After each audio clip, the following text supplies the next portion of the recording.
Hey everybody, it's Nick Chino from VigilanteDetective.com and welcome to my latest rock album review for the new studio album from A Perfect Circle. It's called Eat the Elephant. This record has been 14 years in the making. It's been 14 years since A Perfect Circle put out a studio record. They've been working really hard on this record and they finally put it out. And you know what? Maynard James Keenan's other band could maybe take a little bit of a hint from A Perfect Circle and finally get their record done. You know, I'm throwing some major shade at Tool because they should have released their latest studio album years ago, and now they're just getting into the process of recording. But anyways, this isn't about Tool, it's about A Perfect Circle, and I gotta say that Eat the Elephant is worth the wait. Just to give you some background on my history with The Perfect Circle, I was kind of on the ground floor with these guys when Mer de Noms came out in the year 2000. I was really into that record. Basically, everybody I knew who was a rock fan in high school back in the day was a huge fan of A Perfect Circle. I saw them play live at the Somersault Festival in Barrie, Ontario in the year 2000, right when that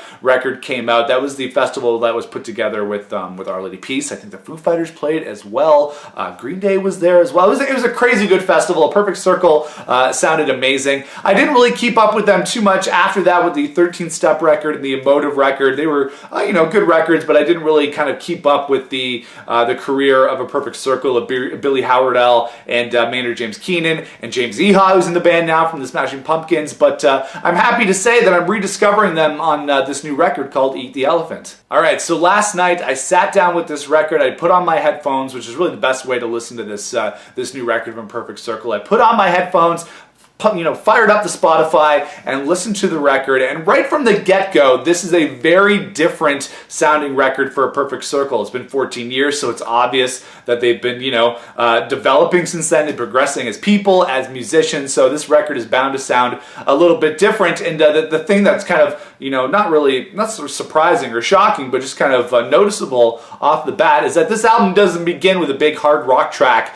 like The Hollow did from Mer de Noms. It's very, very slow. It starts out with a lot of piano, and that continues for the first couple of tracks, which are very ethereal, very layered, very orchestral, and they have a very, very cool sound.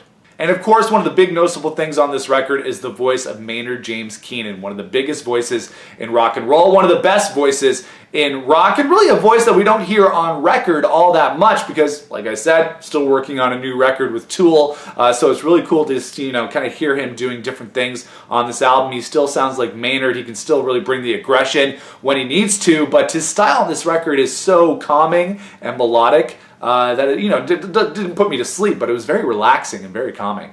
Just taking a look at the highlights for me on this record, The Contrarian was a really, really cool track. I think that's number 3 on the album. The Doomed, which was one of the first singles released from this record, is epic and it's rocking. I really, really enjoyed that song.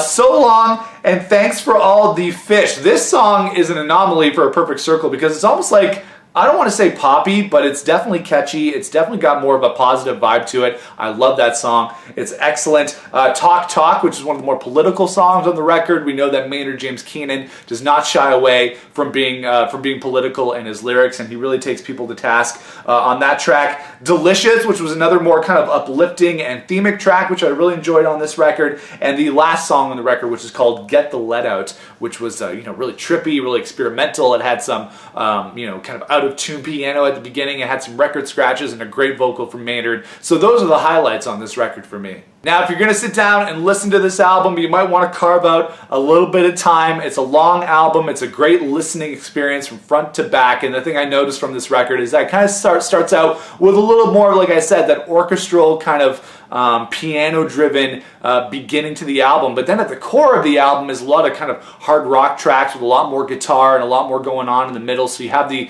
kind of the soft outer shell of the beginning of the end of the record, and then inside you got that meaty rock core, which is awesome. So definitely give yourself some time to listen to this album. It's a listening experience from front to back, and it's meant to be listened to as a whole.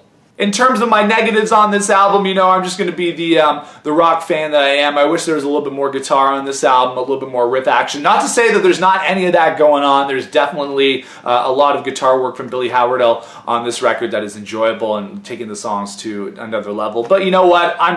That's me being me. I'm kind of in a rock mode, so when things don't kind of rock out as much as I like, that's the thing I'm going to complain about. But otherwise, this album is awesome. overall, it was worth the 14-year wait for this new record from A Perfect Circle called Eat the Elephant. It's different. It shows the band has progressed over the years, that they're not just doing the same thing and just relying on what they've done in the past. They are continuing to evolve, and I hope we don't have to wait as long for a new record after this from A Perfect Circle, because they definitely sound great. They're going on the road this year, and it's just a good year to have them back, and I'm going to give this album a 7 out of 10. I think it's a great, enjoyable album. Like I said, I could use a little bit more of that harder edge, but I'm not going to complain too much about that. But I think this is a great record. It's definitely worth checking out. That is it for my rock album review for A Perfect Circle's new album called Eat the Elephant. Thanks so much for watching, guys. I really appreciate it. Make sure to like this video. Make sure to share it with your friends on social media. Make sure to subscribe to this channel on YouTube, Vigilante Detective. Check out articles, videos, and sound clips and more at vigilantedetective.com, and follow me on